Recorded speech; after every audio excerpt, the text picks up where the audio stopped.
Good morning, good afternoon, and good evening, everyone. Thank you for joining ILO Global Workshop on Statistics of Cooperatives and the Social and Solidarity Economy today.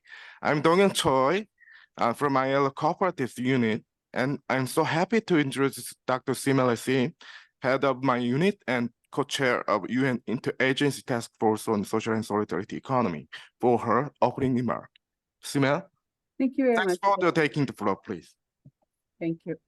Hello, everyone. You have the option to follow this event in French, English, and Spanish, and there will also be a recording available in each of these languages. We know that it's a very busy time of year for everyone, so we still wanted to make take this opportunity to share a progress update on statistics concerning cooperatives and the social and solidarity economy from the 21st International Conference of Labor Statisticians that took place in October this year. Before the year is over, we wanted to share what happened there. This is an event that is held every 5 years since 1923. So this is the 100th year of it. And it's the main forum for labor statistics, where member states discuss relevant recommendations, resolutions, standards, and decide on measures to be taken. On this 100th anniversary, there were 2 documents, room documents they're called, that were discussed. One on cooperatives, measuring cooperatives, a progress update on the ILO pilot study on applicability and implementation of the guidelines concerning statistics of cooperatives. That was for 5-country pilots. And another one on measuring the social and solidarity economy roadmap toward guidelines concerning statistics of the SSE. With regard to how this journey started, why the ICLS and why these issues, the ILO's promotion of cooperatives recommendation 193 states that national policies should seek to improve national statistics on cooperatives with a view to the formulation and implementation of development policies. So in my journey, I started during the 19th ICLS 10 years ago, 2013, and we had a room document presentation discussion that resulted in a resolution concerning further work on statistics of cooperatives for the measurement of cooperatives, conducting pilot studies, and to test various measurement approaches. So the co-op unit, the statistics department of the ILO worked in collaboration with a technical working group of lead thinkers on measurement of cooperatives, including with national statistic offices, under the umbrella of the Committee for the Promotion and Advancement of Cooperatives, COPAC, and we developed a number of papers, conceptual, classification related, employment, economic contribution related, and these led to the guidelines on statistics and cooperatives. These guidelines were adopted during the previous ICLS in 2018. And since then, we have developed an information guide for disseminating the guidelines and launched this initiative evaluating the information on the methods of collecting, organizing, analyzing statistic data on cooperatives in light of the guidelines in 5 countries. David will tell us more about this findings and presenting the next steps toward the adoption of a manual. And then area that has not progressed so far was around economic contribution of cooperatives. So more emphasis will be given to that through a working group. But David is the lead on this, so he'll share with us more. Just to say that this work was made possible by both technical and financial support from the government of the Republic of Korea, and we are grateful to that. Moving to the statistics concerning the social and solidarity economy, of course, there have been ongoing efforts from researchers, statistic offices around Europe, North America, more recently also in Latin America, around advancing statistics concerning the social and solidarity economy. There are some good practices, some lessons learned, some international initiatives that are not so very congruent, but are colleague, Professor Marie Bouchard, will elaborate more on that. At the international arena, the issue of measuring the social and solidarity economy also and its contribution to sustainable development has been gaining momentum in recent years. In 2021, the 3 research papers on statistics concerning the SSE were released by the UN Interagency Task Force on the Social and Solidarity Economy. It was a step towards starting to address the lack of statistical information about the weight, size, and scope of the SSE. Last year, 2022, the International Labour Conference adopted a resolution on the social and solidarity economy. This was followed this year by a United Nations General Assembly resolution on promoting the social and solidarity economy for sustainable development. And all these requires measurement, tracking, and monitoring. In fact, in the ILO follow-up strategy and action plan to our resolution, we have identified, our constituents identified the need for improved statistics as a priority.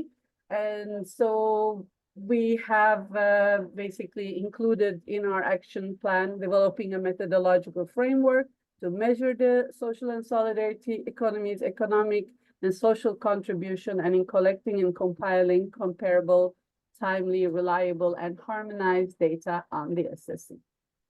And we also identified in that report as a goal the development of international guidelines on statistics concerning the SSE. The goal across all this work, of course, is to assist members improve the statistics on the SSE, such as through satellite accounts in collaboration with national statistic offices and SSE institutional representatives to inform formulation, implementation of policies. From our end, this is very much an exercise of operationalizing the international tripartite definition of the social and solidarity economy in the statistic realm. And this definition is important because it's not only in the ILC resolution, but also the UNGA resolution, and it's an inclusive one, building on values, principles, organizational types. It indicates that SSE entities are engaged in economic, social, and environmental activities, operate in all sectors of the economy, seek to serve the collective and or general interest, aspire to long-term viability and sustainability, and the transition to from the informal to the formal economy. And they can include forms like cooperatives, associations, mutual societies, foundations, social enterprises, self-help groups, and other entities that adhere to a set of values and principles. And these values include care for people and planet, equality and fairness, interdependence, self-governance, transparency and accountability, and the attainment of decent work and livelihood. And the principles that include voluntary cooperation and mutual aid, democratic and participatory governance, autonomy and independence, and the primacy of people and social purpose over capital in the distribution and use of surpluses and profits as well as assets. Our colleague, Professor Marie Bouchard, will share the specifics around the operationalization of this definition into statistics in her presentation. One of the next steps will be establishment of a UN task force, a technical working group on the statistics of the SSE. And we are still securing funding for this work. So anyone with ideas is welcome. Please contact us. We do welcome your active participation. We have colleagues from the pilot countries on the statistics of Co-op initiative with us here today. David and Marie will also have some suggested points for discussion in the last slide of each of their presentations. We will also engage in the chat, and please let us know in the discussion through the chat or follow up if you're interested in participating in the next phase. Thank you for being with us, and back to you, Donye. Thank you, Simel. Today we have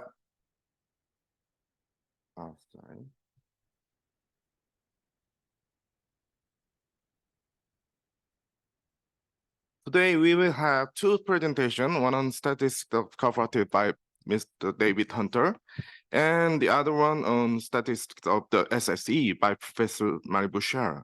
Each of them has 20 minutes for the presentation, and last slide of each presentation, as Sima mentioned, will suggest 3 discussion points for your consideration.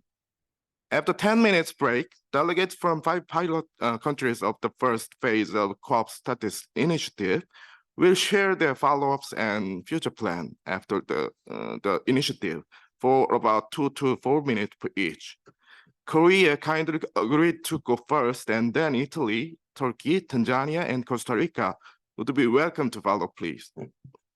Then the floor will be open to all participants for any comments and suggestions for next step. Also, interested to participate in the next phase of ILO's initiative are more than welcome from other countries or institutions. Please kindly be prepared to finish your speech in 3 minutes maximum per each for more participants. After the discussion, Simon will close today's workshop, and we will take some group photos before leaving. Thank you. And now we will, I invite Ms. David Hunter, Managing Director of Stat Cluster and an ex-ILO senior statistician, for presenting works on statistics of cooperative. David, you will have the floor. Thank you. I'm trying to share my screen. Okay, thanks very much. Just very briefly to explain who I am. Yes, I'm the Managing Director of StatClass Consulting Services, but I'm a retired senior statistician from the ILO Department of Statistics. And prior to that, Director of the Australian Bureau of Statistics. So I'm a specialist in the development of standards for labour statistics in particular, social and labour statistics. So moving on quickly. So the main focus of the discussion at the 20th ICLS on the guidelines concerning statistics of cooperatives was related to steps taken to implement those guidelines. These guidelines were adopted in October 2018 and approved by the governing body of the ILO in March 2019. What they do is define the concepts, classifications, statistical units, and definitions needed to compile statistics on cooperatives in a manner that's consistent with current international standards for economic and labour statistics. So aligned, for example, with the system of national accounts and with other ILO standards for labour statistics. They provide the characteristics and breakdowns of cooperatives, members of cooperatives, and employment that should be included in statistical reports on cooperatives. They also mention potential data sources and frequency of data collections, but they don't provide detailed guidance on data collection methods. They also define a very broad scope for statistics of cooperatives, that they should cover, first of all, yes, cooperatives, subsidiaries of cooperatives that are not themselves cooperatives, in other words, wholly owned, well, enterprises that are majority owned by cooperatives but are not themselves cooperatives, and enterprises that are members of cooperatives. It's not only persons that can be members of cooperatives, but persons are members as producers. For example, typically an agricultural cooperative, the members will be small farms. Even though the person might be registered as the member, it's actually an enterprise. So we're interested in understanding, for statistical purposes, we want to understand the full impact of cooperatives on, for example, on employment, on production, both through its subsidiaries and its membership. So the guidelines state that the ILO should work together with interested countries and institutions to arrange for testing, to develop methods for collecting the data required to measure the number and types of cooperatives, members and membership of cooperatives, working cooperatives, and the economic contribution of cooperatives, but in relation to that full broad scope, including subsidiaries and memberships, member enterprises. So in follow-up to the last International Conference of Labour Statisticians, the ILO developed an initiative on advancing the guidelines concerning statistics of cooperatives with, as Simo mentioned, technical and financial support from the government of Korea, with the aim of evaluating and making recommendations on the information specified in the guidelines in 5 countries: Costa Rica, Italy, the Republic of Korea, Tanzania, and Turkey. And the purpose was to provide national inputs to the development of an ILO manual on cooperative statistics. Essentially, a similar process was adopted in all 5 countries. First of all, to identify the legislative, administrative frameworks, etc., around cooperatives in the country, but essentially to understand the cooperative landscape and the policy requirements for information about cooperatives, for statistics on cooperatives in each country. Then to assess the relevance and completeness of existing statistics on cooperatives in order to meet those needs. To identify potential data sources and methods that could be used to fully implement the guidelines, to fill those gaps. And then to develop a national plan for improving national statistics on cooperatives in a way that meets both the requirements for at national level for statistics of cooperatives, but also reflects global concerns and consistent with the guidelines. In each country, national advisory committees were established, drawn from major national agencies and apex groups, and they support the work of consultants who were appointed by the ILO to conduct the studies in each country.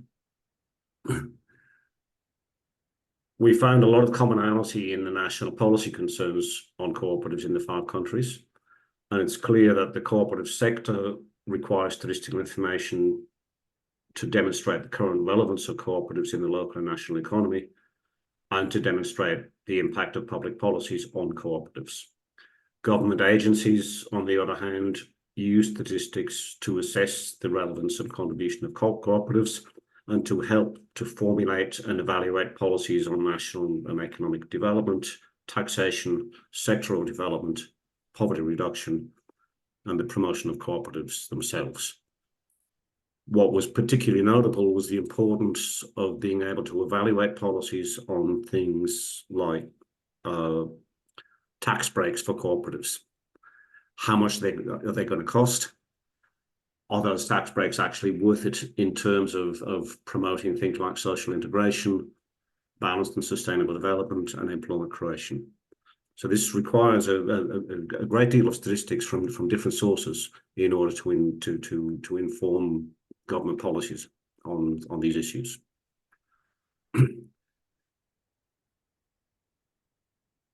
Concerning the institutional arrangements for statistics of cooperatives, there was agreement that the comprehensive information can't compile from a single source, and that the statistics need to be integrated and harmonized with mainstream official statistics. And in all of the countries, there were initiatives to improve the integration and harmonization of statistics on cooperatives with mainstream official statistics. Only in one country, Italy, in the study, was the National Statistical Office fully engaged in the collection of statistics on cooperatives. And this was perhaps a concern. In the other countries, the statistics mainly came from the cooperative movement, and it wasn't necessarily possible to identify cooperatives in mainstream official statistics, economic statistics. It's also important to note that data collections that target cooperatives specifically can allow the collection of in-depth information on topics that are relevant to cooperatives, but that frequently these are not fully comparable with mainstream economic, social, and labour statistics, and that funding for many of these cooperative-specific collections was often a little bit uncertain, and there was a need for long-term sustainability, regularity, and frequency of censuses and surveys of cooperatives.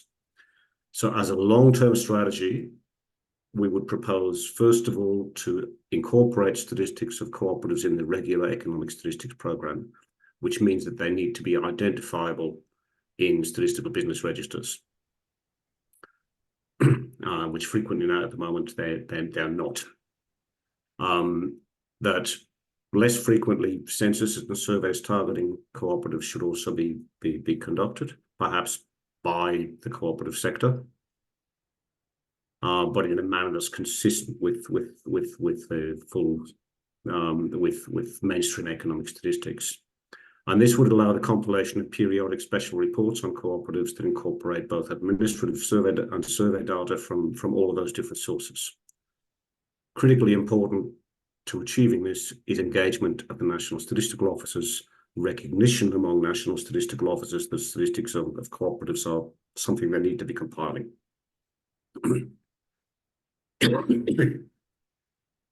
So the national action plans that were developed as a result of all this in each of the 5 countries identified the changes and modifications to national policies needed to fully implement the guidelines, the steps needed to improve national statistics on cooperatives, and the business case for some or all of the proposed actions.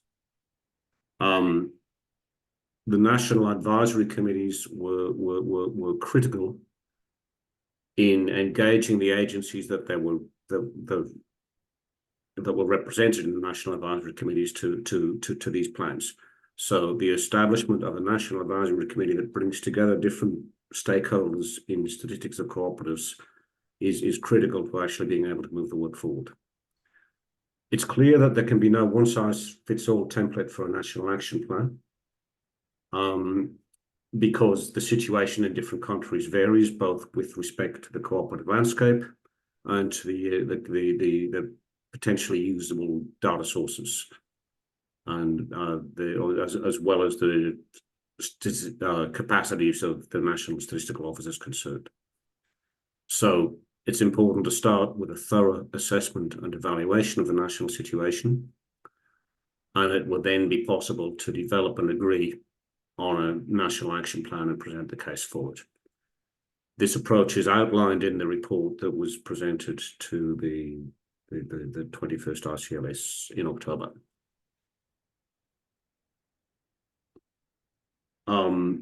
What was found is that there are some outstanding issues related to the guidelines where further methodological work is needed.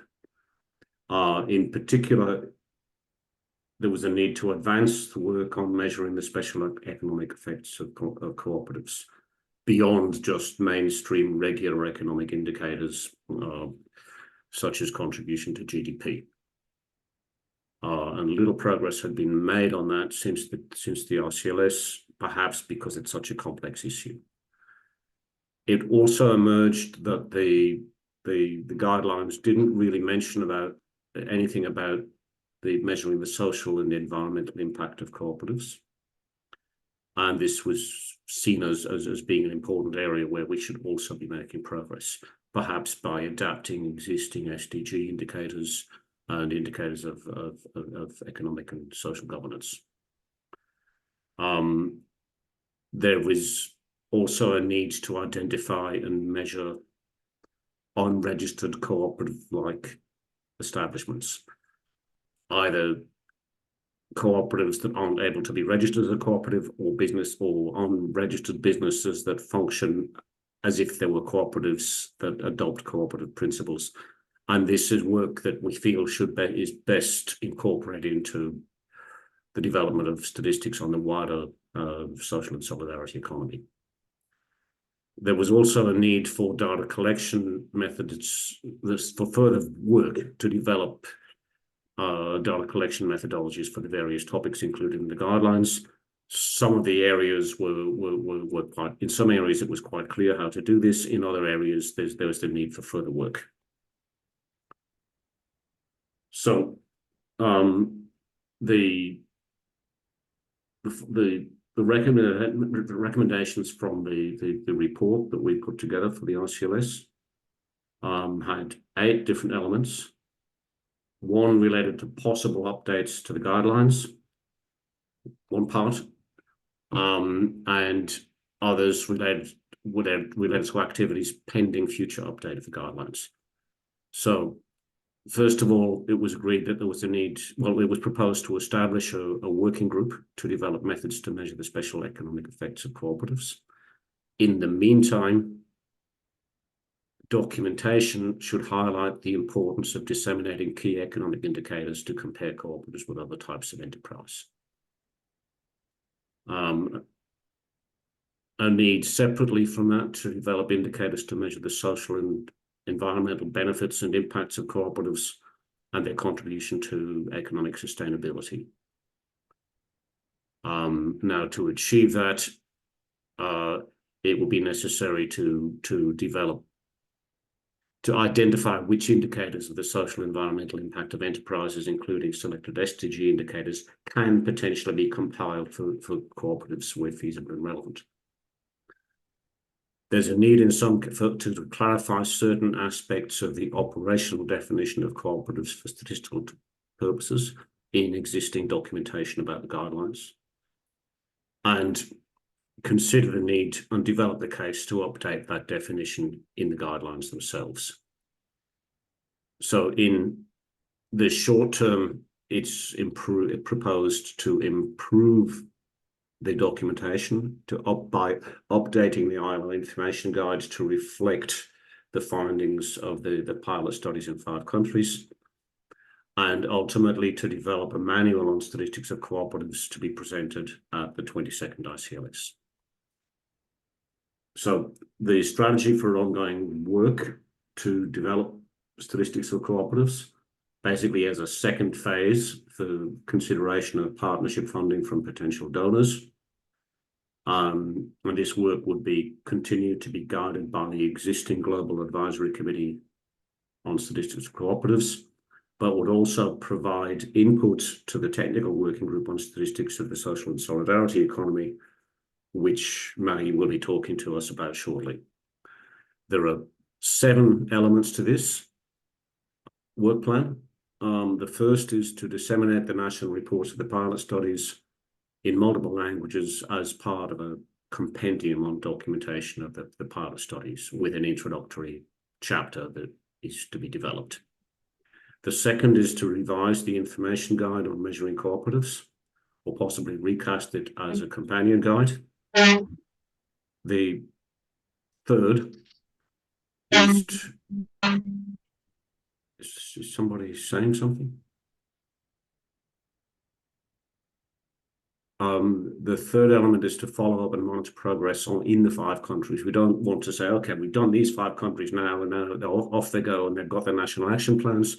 We want to be able, we feel there's a need to continue to work with those countries, at least in a coordinating role, to learn from ongoing experience in those countries and to identify the extent to which further support would be needed. And then to extend support and promote collaboration between other countries and with other countries, several of which expressed an interest during the ICLS to become involved in this work. The 5th element is to establish a community of practice on statistics of cooperatives, and I'll describe this in a bit more detail shortly, and to establish a technical working group to develop methods to measure the economic contribution of cooperatives, which would be under the auspices of COPAC, the Committee on the Promotion and Advancement of Cooperatives. And based on information gleaned from all of those activities, to develop the manual. So the ongoing support in 5 countries, what we're proposing is following an update on the current state of progress with their action plans, which we're about to hear later this afternoon, to us then have separate discussions with between the ILO and each of the national advisory committees on how well the work can be managed at national level and move forward, whether financial, material, or technical support is needed, and whether there is a need to engage a national consultant. The expectation is that the requirements will vary between the 5 countries in the study. But the idea is not to keep pouring money into this aspect, but rather to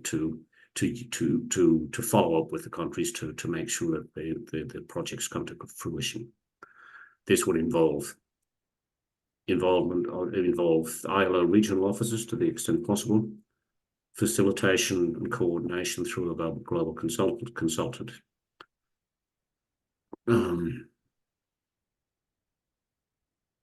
Concerning the support to a wider group of countries,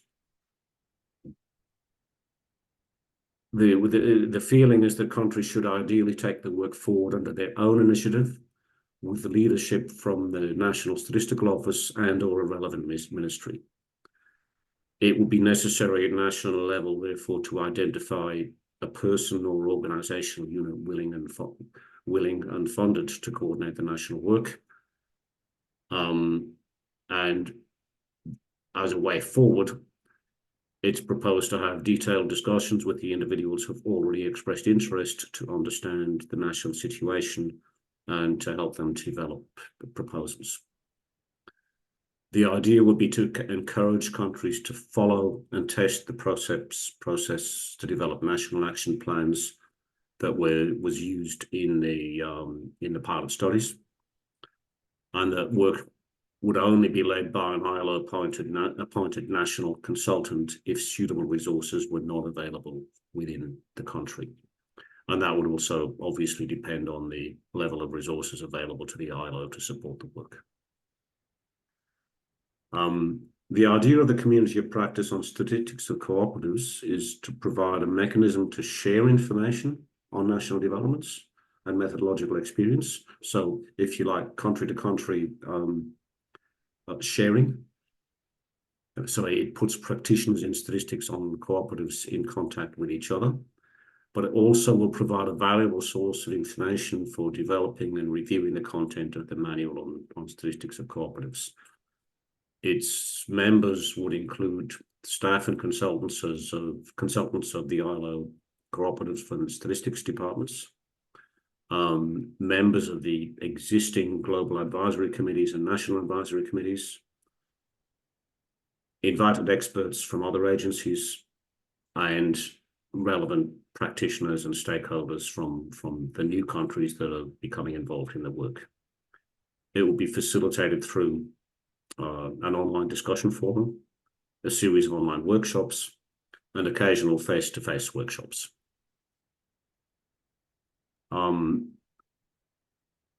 The aim of the technical working group on measuring the economic contribution of cooperatives would be, firstly, to develop new economic indicators that better measure and understand the special nature of the economic contribution of cooperatives, the things that spell out the cooperative difference. But also to more precisely specify the conventional indicators that are relevant for reporting on the economic contribution of cooperatives compared to other types of enterprise. The group should complete its work in time for it to be presented to the 22nd ICLS. Its membership would be researchers with relevant international experience, cooperative economists, cooperative accountants, and specialists from national statistical agencies with a background in national accounts and econometrics. Importantly, there would be a need to identify someone to lead and drive the work with a relevant background in the development of economic indicators. Concerning the institutional status of the group, we would see it as being under the auspices of COPAC rather than directly an ILO group. And this was the same as the arrangement with the technical working group on statistics of cooperatives, I believe. The proposed manual on cooperative statistics would have 7 modules. The first one would just be an overview of the guidelines and the importance of statistics on cooperatives. Second module will cover assessing and evaluating the national situation and requirements for statistics of cooperatives. And the third is how to develop a national action plan to improve statistics of cooperatives. Modules 4 through to 6 would describe methods for measurement of identification and measurement of cooperatives, subsidiaries, and types. The fifth would be on members and memberships, and the sixth on measuring work in cooperatives. So the 4 key elements of statistics about cooperatives. The 7th would deal with assessing the economic, social, and environmental impact of cooperatives, based on both the work of the technical working group and the additional work that's proposed on measuring the social and environmental benefits and impact. Its purpose would be to provide practical guidance to countries wishing to collect statistics in line with the guidelines, to facilitate the development and use of coherent, harmonized, and standardized statistics on cooperatives, so internationally comparable statistics. And it will be relevant to implementation of all of the guidelines, or only certain elements of it, as part of a program to improve national statistics. And finally, it should also help users to understand the statistics.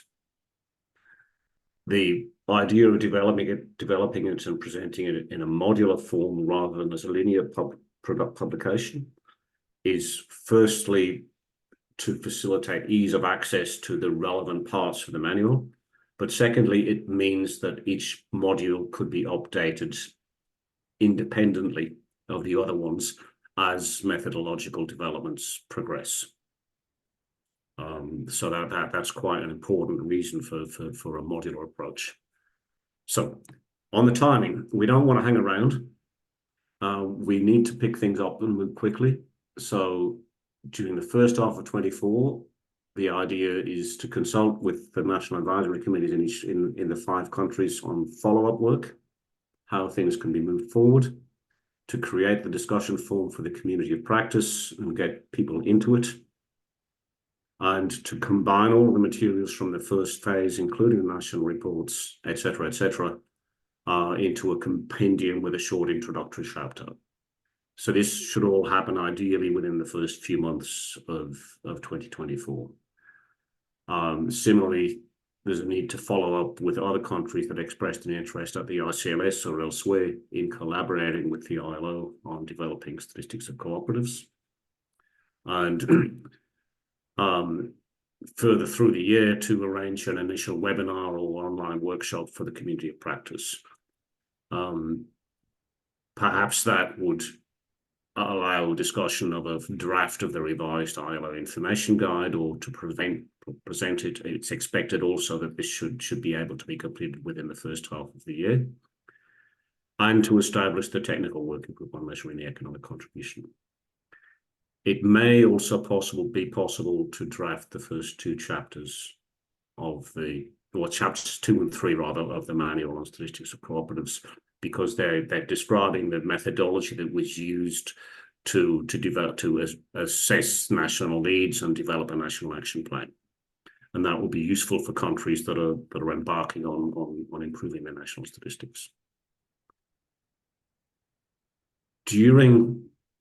From mid-2024 onwards, right through until the end of 2026, there would be ongoing meetings of the community of practice, ongoing work of the technical working group on the economic contribution of cooperatives, and desktop review and development of methods to measure the social and environmental impact of cooperatives. We would expect also to be preparing progress reports to inform the work of the working group on the technical working group on the broader SSE. And there will be ongoing coordination and provision of support to countries testing data collection on various elements of the guidelines. So informed by all this activity, it should be possible to develop drafts of the modules of 4 to 6 of the manual, the main sort of data collection content, based on experience from the phase 1 pilot studies, broader experience in other countries, as well as some desktop research. The idea will be to develop each chapter sequentially, release it to the community of practice for comment and improvement, potentially in multiple iterations. And obviously details of when this would come out would have to be specified in a more detailed work program proposal. And that would in some ways be dependent on the level of resourcing available, I think. And finally, preparation for the 22nd ICLS, which will take place in October 2028, we would expect. During 2027, there'd be a need to review the output of the technical group on measuring the economic contribution and to draft Module 7 of the manual based on the results and recommendations of the technical working group. Draft the introductory module of the manual, which can't really be done until the rest of it is written because I need to describe what's in the rest of the manual. And to compile a first draft of the full manual, to review it for consistency between the different modules, cross-references, and that will be shared with the community of practice and both technical working groups for comment. In 2028, it will be necessary as early as possible in the year to revise and finalise the manual and prepare a document for discussion at the 22nd ICLS, together with any proposals to update or improve the guidelines themselves. And that would all then be presented for endorsement or modification at the 22nd ICLS. So possible points for discussion. Is there anything else going on that is relevant to this work that we ought to know about? Are you or your organisation interested in participating in any of the activities that we've presented here? And are there any insights or comments that you'd like to share? Thank you. I hope I didn't take too long, Simon. Thank you, David. Next, Professor Marie Bouchard at the University of Quebec in Montreal and the president of the Zurich International Scientific Commission will give presentation on statistics of the SSE. Marie, floor is yours. Thank you, Daniel. David, maybe you want to stop sharing your screen now that we know your questions. Thank you very much, Daniel, for introducing me. I may also mention that I was chair of the COPAC Technical Working Group on statistics concerning cooperatives. And here I am talking now about the new subject, which is statistics on the social and solidarity economy. So I'll share my screen, and unfortunately, I cannot put it in full screen, but I hope that you can see it well enough. So what we're doing today is kind of an update or a follow-up on the ICLS session on measuring the social and solidarity economy. So you can see in the room document, which I think Simel may share or has already been shared through email, the content of the room document. Today, what I want to highlight is more a few elements that will be important for the future work that we intend to do with the ILO and the Task Force on Social and Solidarity Economy. First, the state of the situation. We know that the SSE, to say shortly, Social and Solidarity Economy, exists in all parts of the world, although it has different names and different definitions. We do know that statistics on components of the SSE, such as cooperatives, exist in many parts of the world, but still very few countries have statistics on the SSE as a whole. Regarding the measurement, there is, of course, an uneven, unfurling presence of the SSE in the world. The many definitions and scopes of the SSE vary in different national contexts. The components of the SSE appear in different separate headings in the statistics. And when we look at methodologies and sources of data, we see that there is a lot of contrast and variety. Other notions are used as well social economy is one of the common one, referring mostly, and I'm doing it very shortly here, referring mostly to legal forms of enterprises. Solidarity economy, referring mostly to civil society initiatives with social justice and environmental preoccupations.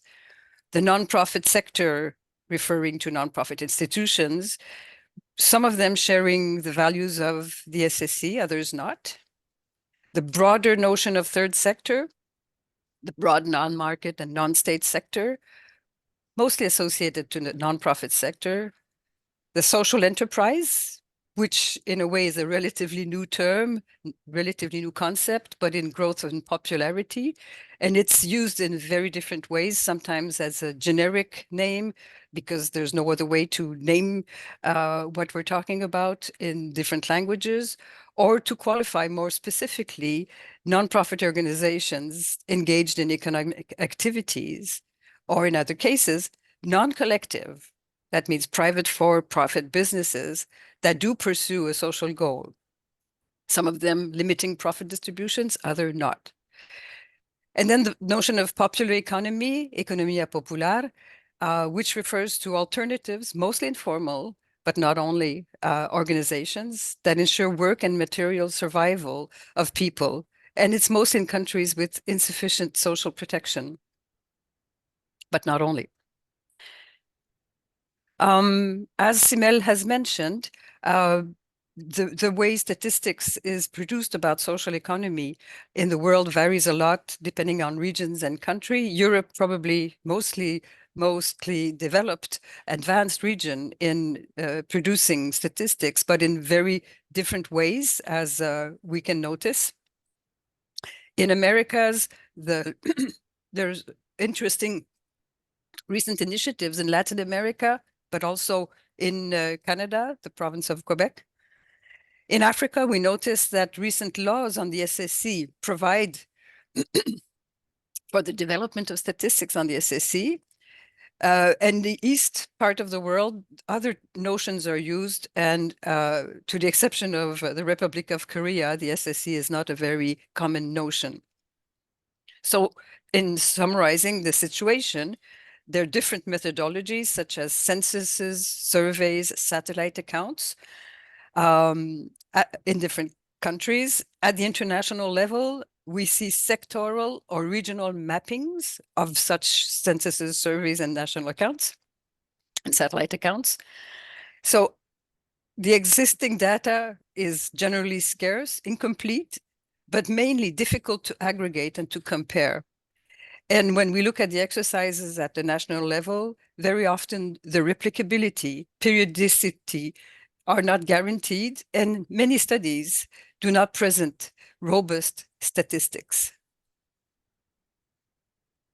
So when we look at the definition, Simel explained what is the social and solidarity economy in values and in principles. So I won't go into such depth again, but we see that it's different from the rest of the economy in the way that it's people-based entities that combine entrepreneurial features and but pursue public and common interest goals. The invested capital and surpluses are aimed at the social purpose, and the reinvestments of the surpluses help grow the activity, scale up the activity, instead of remunerating shareholders. So that helps this SSE play important role in many aspects of human life and of the economy. We see the SSE promoting social innovations. We see it showing resilience in times of crisis. We see it creating and sustaining jobs and providing services to members, users, and to communities. And it's gaining important recognition, especially since the COVID-19 pandemic. So I won't read the definition, but I'm highlighting here the fact that it does give us some indications at what a statistical definition of the SSE should cover. In general, we see, I'll change slides that although it's a specific part of the economy, it is still a concept that combines principles and values based on solidarity and a set of enterprises, organizations, entities, institutional units, whichever you want to call them, in which these values and principles are enshrined either in their legal status or in their bylaws. So the first thing we notice is that there's two aspects of this definition, one that is substantive, the principles and values, and the other that is statutory. We also notice that regarding the entities, it's a very inclusive and open-ended list. And also that it varies from country to other. And with the ILO and UN definition, we add the idea that we have to recognize some of the social and solidarity economy is part of the informal sector. So we see that basically the principles don't vary, but the list of entities may vary. There are some frameworks for producing statistics on the SSE. The main ones that are in usage today is the Handbook of Satellite Accounts on Nonprofit Institutions, sorry, and related institutions and volunteer work, called TSC to make it short. And also the Manual for Satellite Accounts of companies of the social economy, produced by SIRIEC for the European Union, which is still in usage and very much, for example, in Ibero-America, Latin America, and Spain and Portugal. There's also, of course, the guidelines concerning statistics of cooperatives from the ILO, and the other institutional standards related to producing statistics, like the System of National Accounts or the Manual on the Measurement of Volunteer Work or Volunteer Work Measurement Guide from the ILO. If we look at these frameworks, we see that, first of all, there's inconsistency between them with regard to the SSE. First, in-scope entities are not the same. Second, the profit distribution constraint is not defined and operationalized the same way. Democratic control is not always recognized as an operational criterion, and the scope of volunteering is not the same. If we look at these frameworks with regards to the International Labour Conference definition of the SSE, well, first, they were developed before the adoption of the ILC resolution in 22. The existing frameworks may include entities not mentioned in that ILC definition. The ILC definition may include entities that are not mentioned in these frameworks. And one example of this are the informal or unregistered entities, which none of the existing frameworks really cover. So if we look at the entities that are covered by the different international frameworks, we see that the perimeter of the SSE covered is variable, and mostly we see that informal or unregistered entities were not part of the previous frameworks. So as a possible roadmap, we are at the stage now where we're starting to plan producing guidelines for the statistics concerning the SSE after the ILO had produced the guidelines for statistics concerning the cooperatives. So with the same solid conceptual grounds and leading to a technical manual. So the statistics needed, of course, are basically the number and types of entities, the number of memberships and of beneficiaries, number of workers engaged, values of production, expenditure, accumulated assets, value added, if that is possible.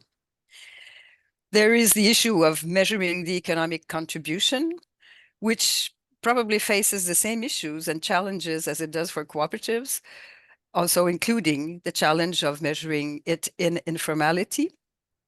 As far as the measurement of social and environmental contributions of the SSE, well, that probably faces the same issues and challenges that it does for any other economic entity. So whatever work we'll be doing for the SSE will be worthwhile for the rest of the economy.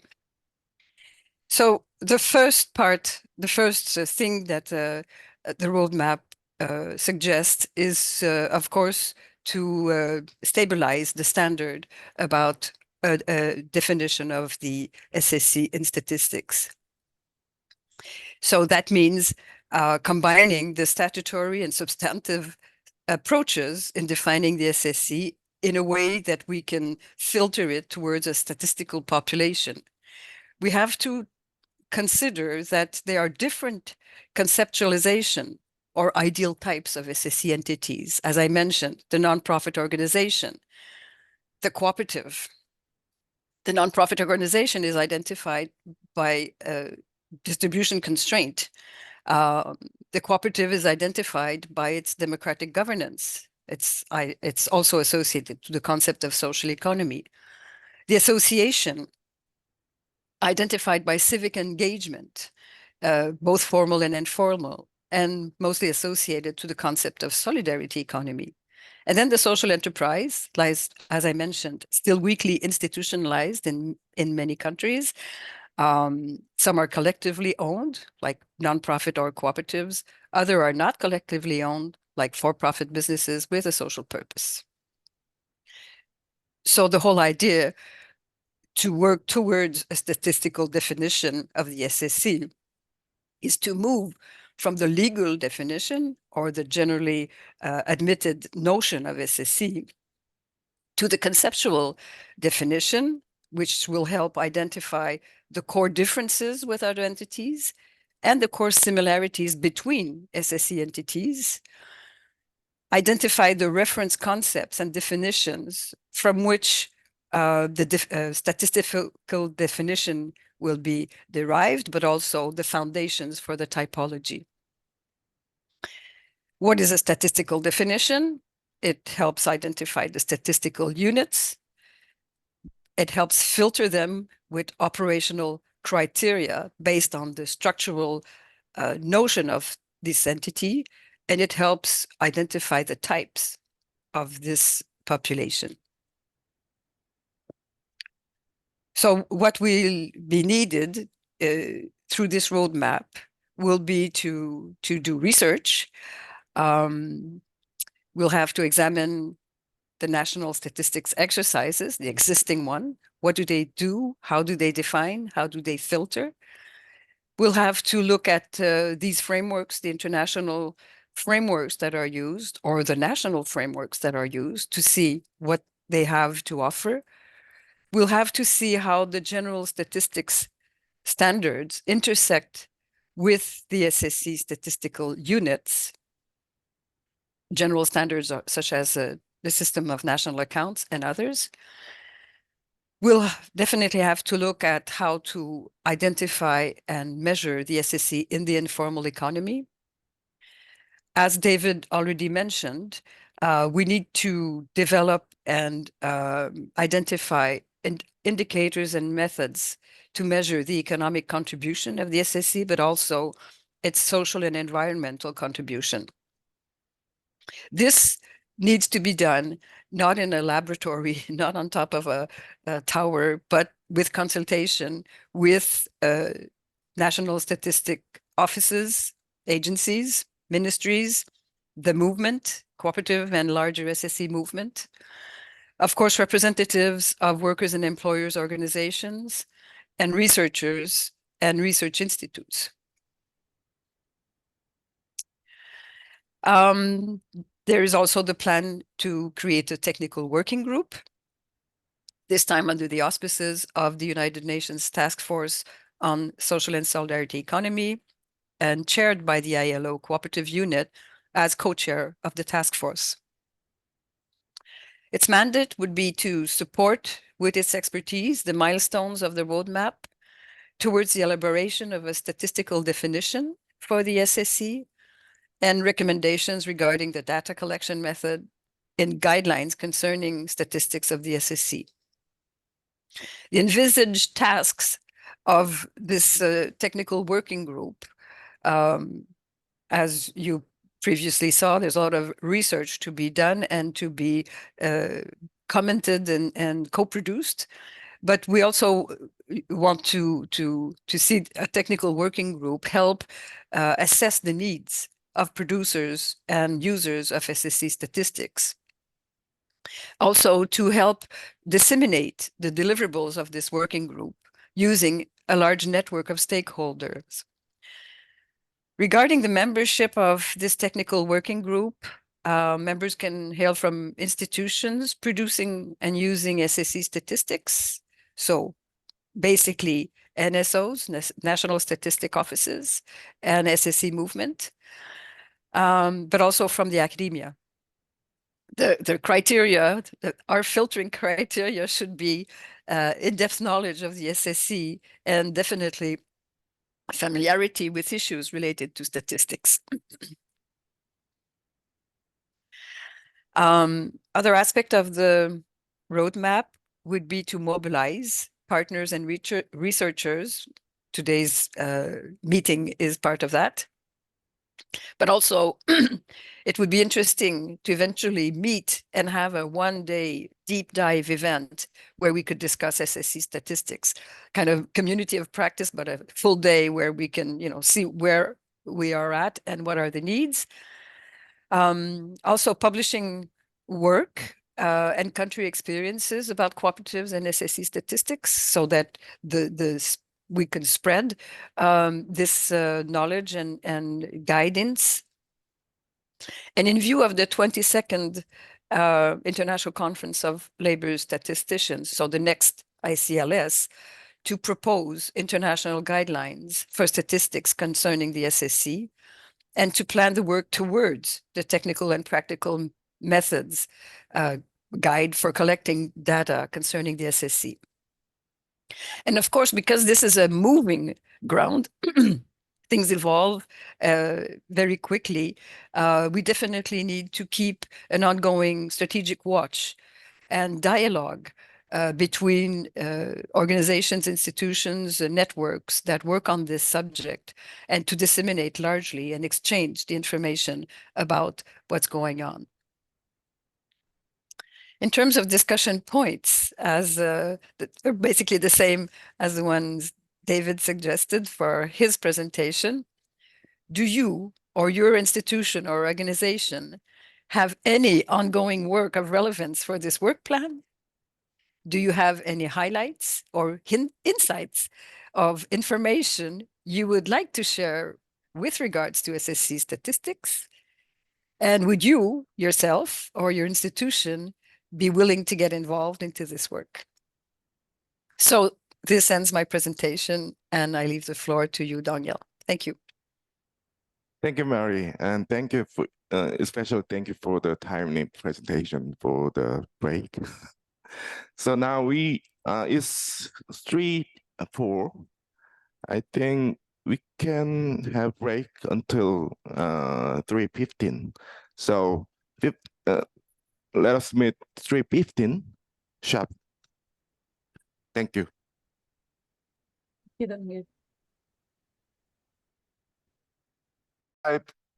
Pilot countries. The first one, the Korea will come first. So, Deputy Director Park. Yeah, will we have the floor? Hello, this is Yes. Deputy Director. Can you hear my voice? Yes. Thank you. Hello, this is Deputy Director Sangwon Park from the Ministry of Economy and Finance in South Korea. I am in charge of cooperative affairs now, and it's a pleasure to meet people with an interest in SSE and cooperatives.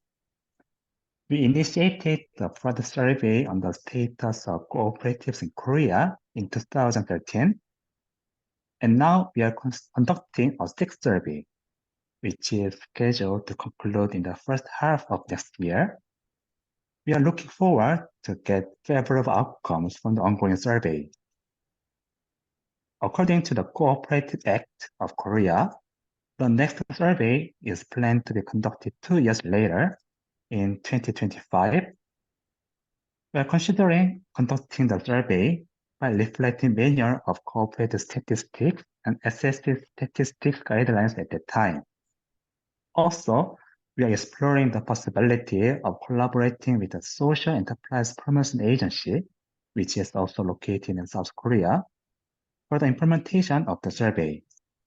Finally, our ministry is interested in the future plans and projects that ILO is preparing, and we will cooperate if necessary. And thank you for your attention. And this is all. Thank you. Thank you, Mr. Park. Especially it's 11 p.m. now in Seoul. So thank you again. So next will be Italy. Hello, everyone. I'm Chiara Carini, a senior researcher at EURICSE, European Research Institute on Cooperative and Social Enterprises. So as for Italy, as David already mentioned, our National Institute of Statistics ISTAT annually release statistics on cooperatives covering basic information on cooperatives, such as number of entities and employment. And now, moreover, ISTAT is working on a 5-year project to compile satellite account on social economy. So researchers from the National Institute of Statistics are now working on the first edition of a satellite account, which should be released in the next years. So basically, in Italy, statistics on cooperatives are already part of the mainstream statistics. They are part of the enterprise statistics, and so we can rely on annually updated statistics on number of entities and employment. So for future roadmap, we would like to focus on building a network of experts who are working on the topic of statistics on cooperatives, including people from the National Institute of Statistics, from umbrella federations, from the academia, and of course from research institutes, to discuss on how we can enlarge the types of data that can be collected for cooperatives in order to prove the contribution, not only the economic contribution, but also the social contribution of cooperatives. We have several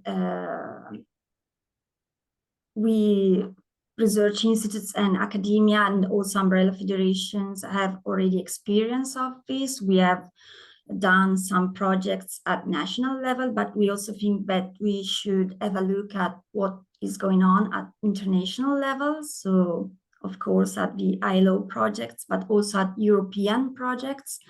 And talking about this, I would like to mention that at the European level, we are now carrying out a study in order to measure the size of social economy in all the 27 countries, member states, European member states.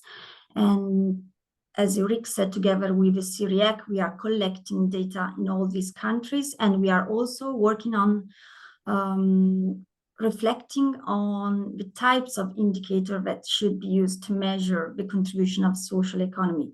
So in our future work at national level, we will take into account the results from this study and other international studies. Thank you. Thank you, Chiara. We'll go to Turkey. Please have the floor.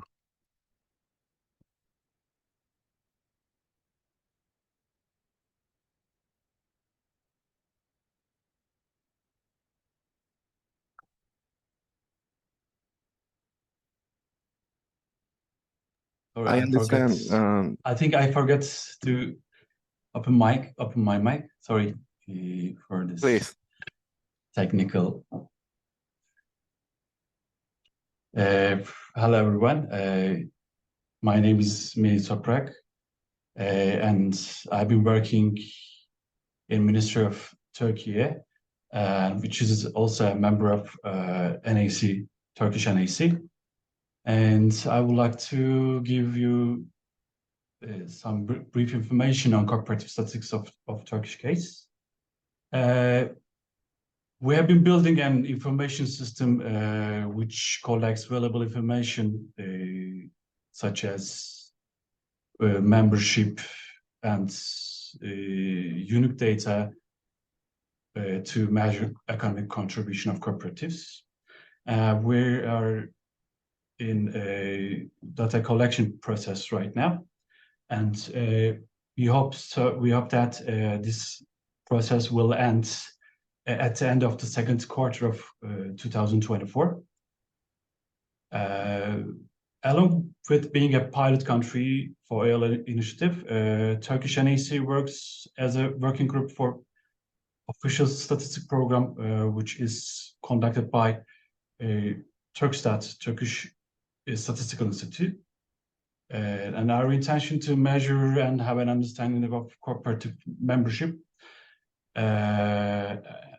with the help of the data that we were collecting right now. And also after that, with the help of that data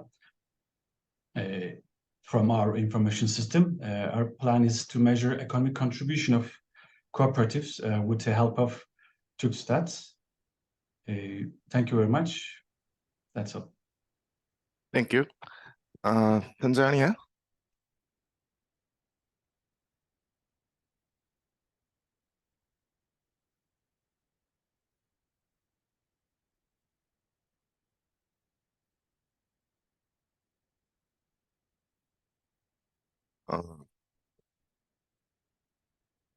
We can go Costa Rica first, then.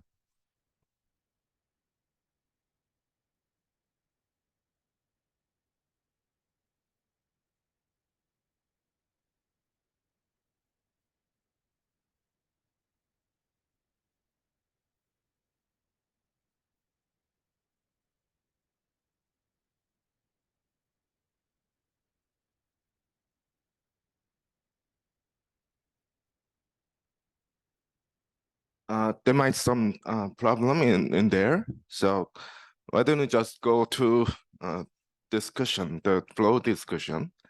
So I think Hyung-Sik from ICA could go first, and then we will open the floor to all. So Hyung-Sik, can you go first? Yes, thank you. Thank you, Dong-il. Thank you, David and Mary, for your presentation, which really show your hard work, also what happened in recent years concerning the strategy on cooperative and the SSE. So my name is Hyung-Sik from the International Cooperative Alliance, and as representing the cooperatives at the global level, we have been working together with the ILO and the team to really collaborate on this topic since more than 10 years. And we are very happy to have this the result, which are really in line with the all cooperative principle and value and definition, which are now operationalized in the statistical language. So the role of the ICA now we are trying to do is that the implementing these guidelines at least in our movement first, because we know that the statistic issue need to be addressed by the government and the National Statistics Office to have more official the statistic. But in certain circumstances, if there would be no the government initiatives, then cooperative movement can start first, and also researchers as well. So what the ICA has been doing or like implementing, or for example, the cooperative typology proposed in the guideline was implemented in all classification system of the ICA, including the World Cooperative Monitor project, which ICA and in collaboration with the EURISE have produced to show the largest cooperatives across the world. So, for example, you will find all information about the large cooperatives with the same typology used by the guidelines. That was hard work to really convert it to that international standard. And also ICA members, now they need to identify themselves with in using these guidelines. For research community, I think if any country can mobilize research, it would be the best to organize research team or the national, the steering team to develop this thing. But I found one very interesting work done by one individual, the two individual researchers in Argentina, who compare the guideline with the national statistics system to identify what is the challenge, problem, and opportunity. So I will put the link on the chat. So probably even the individual researchers can do the same exercise in using guideline, and which would really contribute to this project altogether. Thank you very much. Thank you, Hyung-sik. Melis from OECD raised her hand. Please have the floor. Thank you very much. This is Melis from OECD's team on social economy and innovation. This is indeed a topic that we also find very interesting. We recently had a project on collecting statistics on social economy in 34 countries. And the overall project is called Country Fact Sheets, and I'm happy to share the link in the chat. And overall, what we did was to do a questionnaire with ministries or dedicated organizations with social economy competence in EU countries, plus Canada, US, Korea, India, Mexico, and Brazil, to understand the size of SSE entities, to understand the employment patterns, the gender equity, regional dispersion, etc. And this exercise showed us that collecting, especially statistics at the regional level, arriving at aggregate data or even comparing statistics remains a very challenging practice, because even in neighboring countries, the scope might differ a lot. We've seen cases where social economy might mean very different things. So taking this data at face value creates the problems of comparing apples and pears. But for us, it was a first step to understand basically the reach and scale of social economy in countries. But we would like to contribute to efforts that are, towards enhancing knowledge base on SSE, because this is a particular concern that we hear a lot in our discussions with countries, that there is no evidence or data on SSE overall, or different constituents of SSE, such as cooperatives, associations, etc. And we believe that the more data on this and more evidence on this will definitely help policymakers understand how best they can support it as well. So we really look forward to the outcomes of this work, which will probably be one of the most groundbreakings in this area. So thank you very much. Thank you, Melis. Ilcho, thank you for participating from Korea. You have the floor. Thank you very much. It's very late in the evening in Korea, but the discussions are very interesting. Thank you very much for your presentation, Mary and David. So they are very helpful to understand the landscape of statistics on cooperatives and SSE. I'm very happy to hear that both presenters point out the importance of measuring the impact or contribution of SSE or cooperatives, on the dimensions of economic, environment, and social, areas. I think we have to include one more dimension, if I may, governance, because governance is the kind of key dimension through which cooperatives and SSE can show their distinctiveness compared to other for-profit enterprises. So we have to measure the impact or contribution in the dimension of governance. I'd like to introduce our work related to your concern about measuring the impact or contribution of SSE or cooperatives. We developed indicators to measure the performance of SSE entities and cooperatives called Sustainable Development Performance Indicators, and they were announced last October, no, 1 year ago, October 2022, and we've been developing online platform through which all the users can easily generate the report about their performance in those dimensions, which I just mentioned: economic, social, environmental, and governance dimensions. So those indicators have been piloted by SSE OEs, organizations and enterprises, including cooperatives of Mondragon, India, Germany, Canada, and Korea, and have been introduced to many cooperative leaders in Canada, such as Co-op Summit in October. So I think maybe UNRWA's work can contribute to this work on statistics, especially related to that measuring part, measuring contribution or impact of SSE OEs, including cooperatives.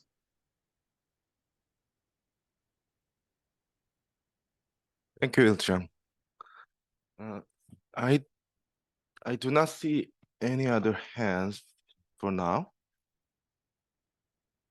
So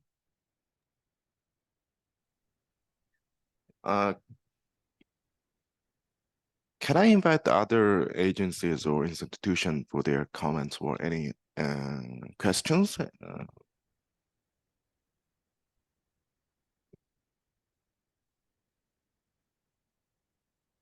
There are quite a few materials also being shared in the chat. So perhaps, Songil, we can save the chat as well.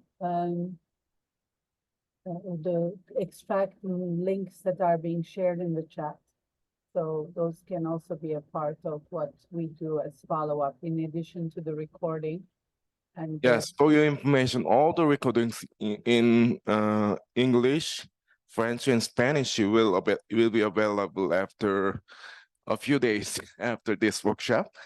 And also we could save the old chat and share with you.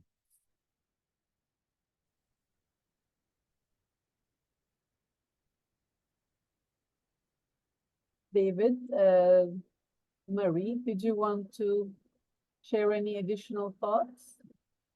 While we see, I don't see Tanzania and Costa Rica colleagues connected, Dongil, so perhaps, yeah.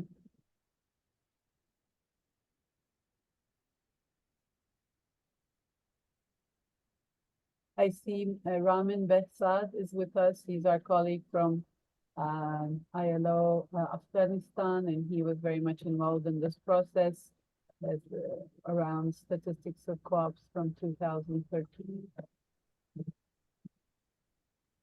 Ite is our ILO statistician, also colleague, senior statistician. Ite, if you want to say anything, I'm putting people on the spot. Okay, Lafayette, please. Yes. Hello, everybody. Not good afternoon because it depends on the country or the continent where you are, of course. First of all, thank you very much for your presentation, David and Marie. It is a very, both are a very good overview of the states of play, the situation that we have now in on the statistic on cooperatives and social economy, or the social and solidarity economy around the world at this stage. And from my part, well, my name is Rafael Chavez. I'm professor at the University of Valencia. I'm president of Scientific Commission of CIRIEC Spain, not international. International is Marie Bouchard. And I was involved in several projects on statistics at the European level, also at an international level. You have seen just the the project of the UNRWA and task force of the social and solidarity economic with 3 papers. And I am involved in the project of the TDXstat, the statistic on the social economy in Spain and at the regional level. But I think that the most important project that I involved is the same as Chiara has just said a few minutes ago. And thank you, Chiara, for your first presentation. I think it is a very important project at the European level to present the size and dimension of the statistic of the social economy in the 27 European members. And we have a very important network of national researchers that are trying to gather the information. We can see the barriers, the obstacles that they have got to develop this kind of statistic. Both of you, David and Marie, and the other one have been involved in the workshop that we have developed in the last weeks, and we have also to work in the developing of instrument of measuring the socioeconomic value of the social economy. Then we are in a very, very similar way as this group of this community of practice that we are going to activate now in with the specificity of the CML and other friends. Thank you. Thank you, Rafael. Ilcham, you have the floor. Thank you very much. I have one question for Marie. This is a question from the perspective of frequent users of statistics rather than designers of statistics. You talked about the process to make a statistical definition of SSE entities, and you mentioned 2 kind of sources: statutory definition and substantive definition. And from my understanding, you try to combine or mix those statutory definition and substantive definition. And I wonder whether it is desirable to combine those 2 things into one to make statistical definition, because sometimes we have very clear boundaries set by statutory definition. And in that case, I mean, it would be better to separate statutory from substantive entities. And if there is a country where you do not have statutory definition, maybe you have to go for substantive definition to make statistical definition. So, this is the question from the perspective of users rather than designer, because I'm not an expert on this. So I'd like to hear what you think about this question. Thank you. Before coming back to Marie to answer, we will have, sorry, Hyung-sik, we could invite first Ainoa. Hello, everyone. Well, thank you very much for the presentations earlier. I would like to make a question for Rafael, since I'm also working from the Spanish market, let's say, in a consultancy in Barcelona. Could you please let us know a bit more about the project on a regional, national level that you were involved in, please? And thank you, everyone. Thank you. We will go to Hyung-sik, David, and Marie, and maybe Rafael. Hyung-sik, please. Yes, because I saw the participants from the Latin America, so also they can use the interpretation. So I would like to profit from this opportunity, because when we work on the corporate statistics on cooperatives, there was some issue particularly related to the work form in cooperatives, particularly worker cooperatives. At the time, we we were aware that the concept of the trabajo asociado, associated work, usually used in the Latin America country, have very particular meaning in that context, which is not related to the employee status. But there was some conceptual issue around this, the work form in specific type of cooperative like worker cooperatives. So it's more, that was actually one point we could not solve. So I think the many Latin American researchers, also lawyers, need to be involved in the next stage of the discussion to really clarify this the issue. Very important, I think, but it also complicate, and sometimes your voice were not really well reflected in the discussion. So I just wanted to remind this point. Thank you. Thank you, Young-sik. David? Yeah, I want to come back on two things. First of all, Il Chong's concern about governance. Certainly, we don't have the intention of excluding governance from the measurement. I simply didn't mention it in the presentation, but essentially we're looking at various measures of economic and social government as well as sustainability, governance rather, sustainability too, as part of a broader measure of the impact, the social impact of cooperatives. So it's not that it's excluded, but possibly it's one of the harder things to measure.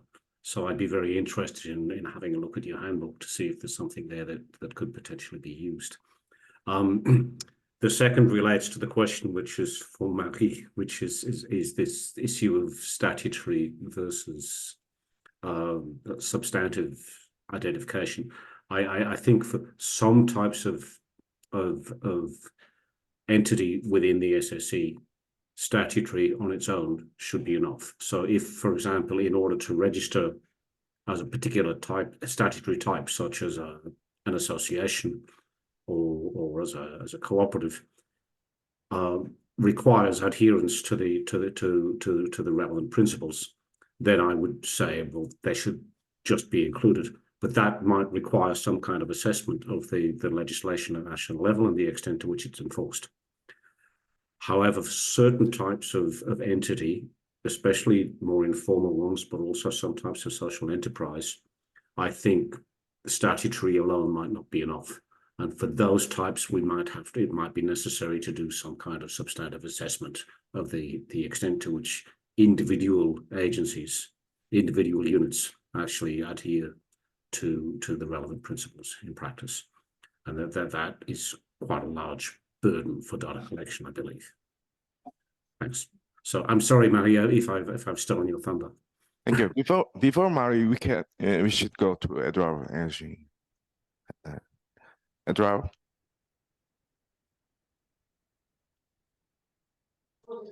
Hello, everyone. Can you hear me? Yes, please. Hi, hello. My name is Eduardo Pedroso from Portugal. I represent CASES, which is a public interest cooperative in Portugal that serves as a bridge between the state and the social economy sector. And so we have several legal attributions on this regard.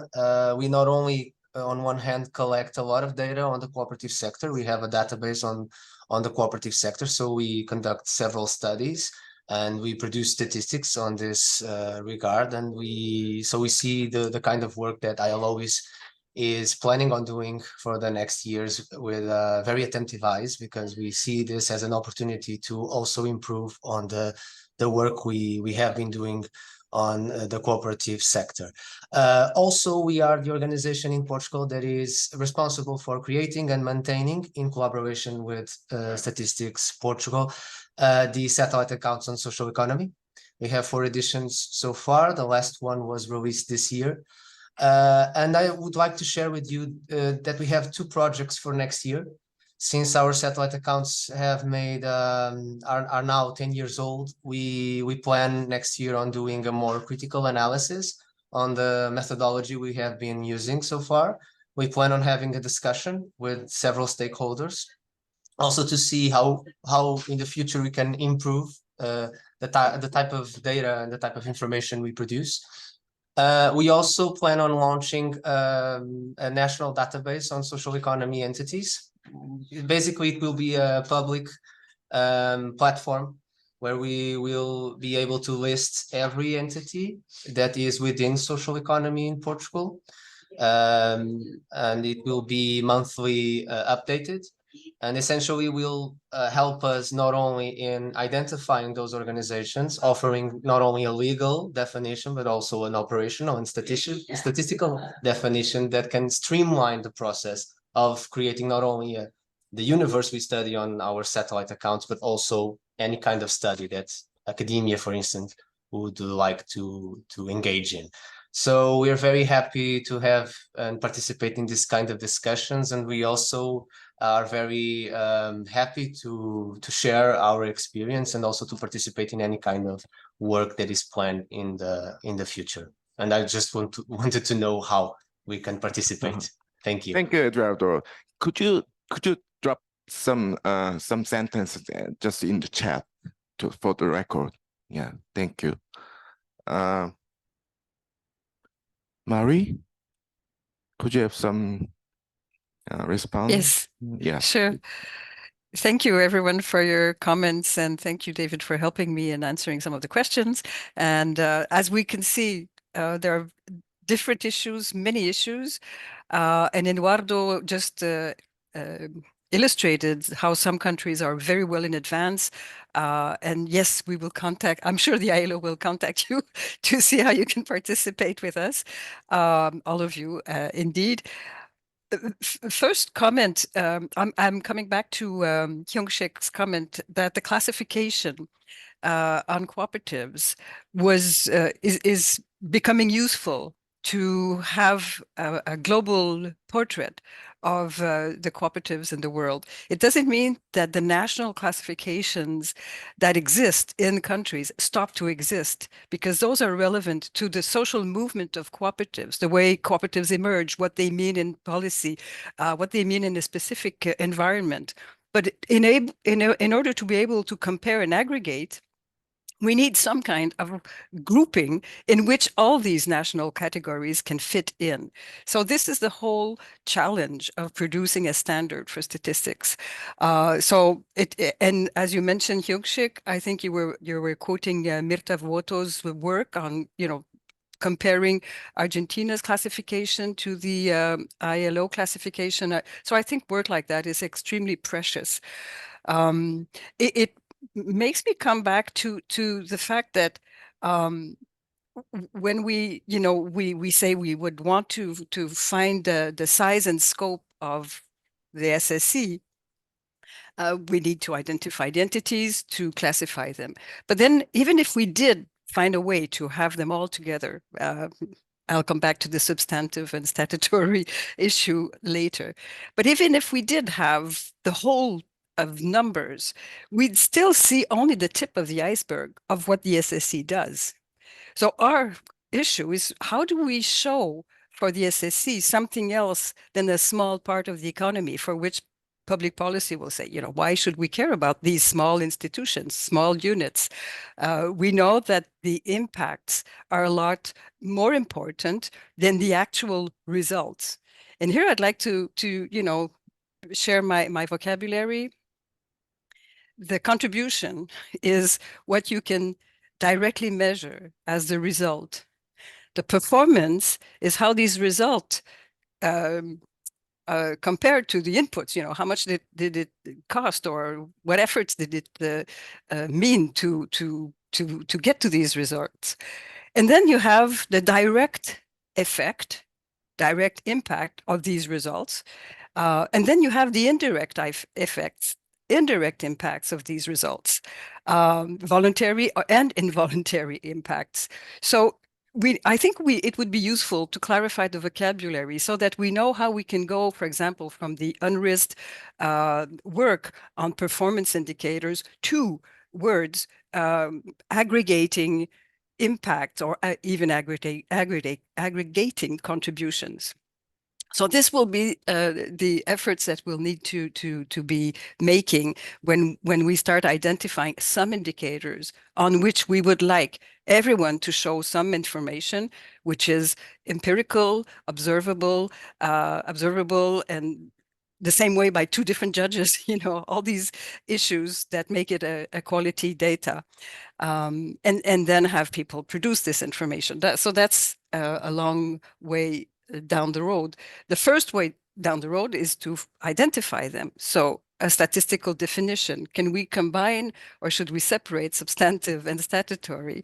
And I think that the technical working group will be helpful in discussing this. And because we're doing it with stakeholders, not only designers, because the whole idea of statistics is that they become useful, of course, we'll have to see at what stage are we at regarding these issues, especially in countries where there is no law on the SSE. There is no institutional definition on the SSE.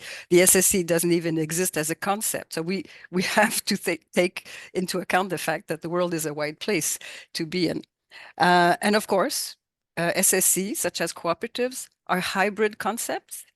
And that this very hybridity of the concept make them contested concepts. Contested by the social movement involved in it itself. So it's not like just saying we'll invent the concept of SME. SMEs don't exist as a social movement. It becomes an arbitrary definition, and in some cases very useful, some cases not useful at all, because if you reduce it to something too small, too narrow, it doesn't become useful anymore. So this is all the questions we will have to deal with in the coming, I guess, months, if not years. Thank you. Thank you, Mary. Is there any other comments or any thoughts or questions? If I may? Yes, please. Yes, thank you so much. My name is Ramin Behzad, a former member of COPAC Technical Working Group. And thank you so much for organizing this webinar, and many thanks for the presenters, very insightful. Just a quick comment on, while there exist various ways and approaches, for collection of statistics on cooperatives, I think it's crucial to promote international comparability. And so it was mentioned as well that no one-size-fits-all approach, perhaps for a national action plan exist. But however, I think international comparability is very important, and this experience that the 5 country experiences, it's very helpful, I assume, and very insightful. I would like to suggest perhaps peer review exercises as such would contribute to further harmonization with regard to statistics on cooperatives and consolidation and international comparability.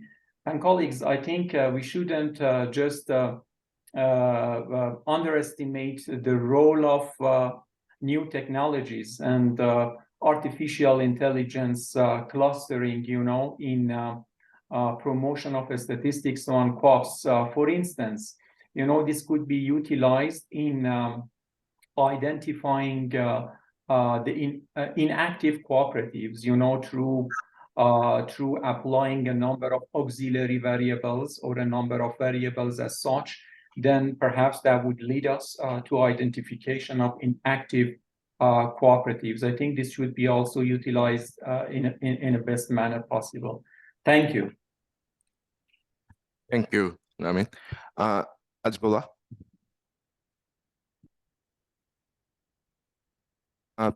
Please unmute yourself. All right. My name is Ajibola Antonio Akonji from Nigeria. I'm a university lecturer and a cooperator.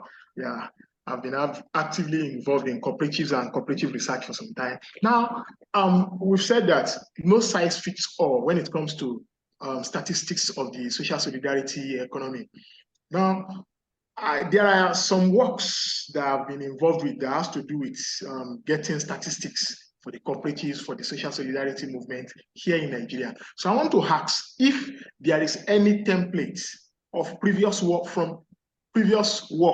done in any African country or a country of the global south that one can adopt to have an idea of the exact way that the high LO would like to see the works on statistics of the SSE or of the cooperatives? So that's my question. Thank you. Okay, Tunisia. Tunisia is one. Mentioned a few in her presentation. Marie, maybe if you could just rephrase on the countries, especially from the Americas, where some of the Global South initiatives are underway. Mexico is one, and I think there was a link put in the chat box where you can follow up to the Mexican case on SSE. And for cooperatives, there are these 5 case studies that David co-piloted, including Turkey. Okay, and Turkey too. Okay, thank you very much. And Tanzania. Yeah. Okay, and Tanzania. So Tanzania was included.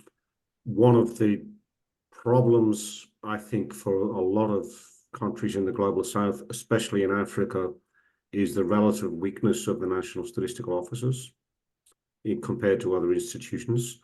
So many of the statistics are produced by the cooperative movement or by a ministry that's responsible for cooperatives by collecting data directly from cooperatives that are registered with that institution. The difficulty with that is that it tends to be incomplete. And the problem that Ramin mentioned of inactive cooperatives is also potentially there. One of the important solutions that we found during the study was if cooperatives can be identified in the official statistical business registers that are used by national statistical officers to conduct their economic statistics program, then we can suddenly extract, it becomes possible to extract statistics from national economic census and surveys with separate identification of cooperatives. And that, I think, is an important part of the way forward. But I'm not really in a position, based on where we are now, to say, well, what has worked in African countries. And I suspect it would mainly be statistics coming from the sector itself. And I know that was certainly the case in Tanzania. And that there's an agreement within the country to try and move towards more integrating the statistics of cooperatives with the mainstream economic statistics. The problem tends to be resourcing in the National Statistical Office for things like maintaining the statistical business register. Funds tend to be made available for specific research purposes, but not necessarily for underlying infrastructure necessary to compile good statistics. One of the things we've seen, I think, in the country context, like what David is talking about, is the ministries responsible for registry of the, for instance, cooperatives, digitizing their operations, as was explained in the case of Turkey by our colleague Emily from the Ministry of Trade. Tanzania has a similar digitization effort of the registrars, and where some of the basic data is then being captured. But that's, you know, an administrative kind of pathway rather than, you know, a statistic framework pathway. Yeah. Yeah, established surveys, I mean, of course, I mean, the methods that David talked about, there's the establishment survey method, there's a census method, that is the Korean method, there is then, you know, household surveys, of course. David, I'm not the statistician to talk about these, but I'm just reminding Bijola what we talked about and what you talked about.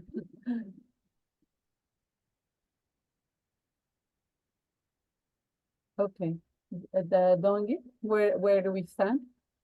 We have some comments from the chat, but I don't understand some of them are Spanish. So, Oh, yes. Sure, Rafael. I see that you want to know who's here. We can share, I think, the list of participants. I don't know if that's yeah. yes, we have all list their names, but not the organizations, etc. Only name and emails. Yeah. There is, I mean, maybe we can go to the closing comments. I want to dare to try and summarize the rich conversation that took place. But one thing that is emerging, at least in my view, is the need for a community of practice. And with the online tools we have at hand, yes, it would be lovely eventually to aim for something where we can all meet. But in the meantime, we could do a community of practice, starting with this list of people from different regions, countries, as well as institutions, and set up. Yes, I know we are losing translation, so we will put a community of practice together, starting with this list of people, let's say, where we can share materials and schedule regular updates, let's say quarterly updates. That is in addition to or alongside the technical working groups that we mentioned, that David and Marie mentioned. And thank you so much for your participation, active participation, engagement, thoughts. I know everybody has to leave, but a community of practice with around 80 people from around the world, as Rafael says, is a good way to go. Thank you for joining at a busy time like this, and don't give back to you to close. Yes, thank you. We are close, but before we leave, why don't we have a group photo just for celebrating our session today? So maybe you can open your camera, and my colleague Susan can maybe take a screenshot or something. 3 screenshots. We can do, yes, victory. Goodbye.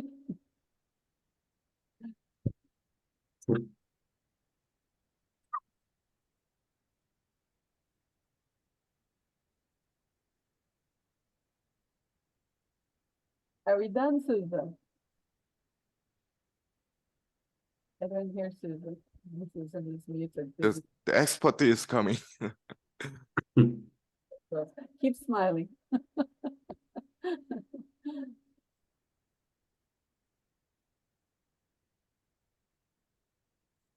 Thank you very much, everyone. Marie, David, Ongil. Thank you. Thank you all. We meet again. And Thank Merry Christmas and have a nice holiday season. you. Thank you very much. Bye. Thank you. Bye-bye. Thank you. Bye. Thank you. Bye-bye. Thank you. Au revoir tout le monde et merci. Merci. Merci beaucoup. Merci beaucoup.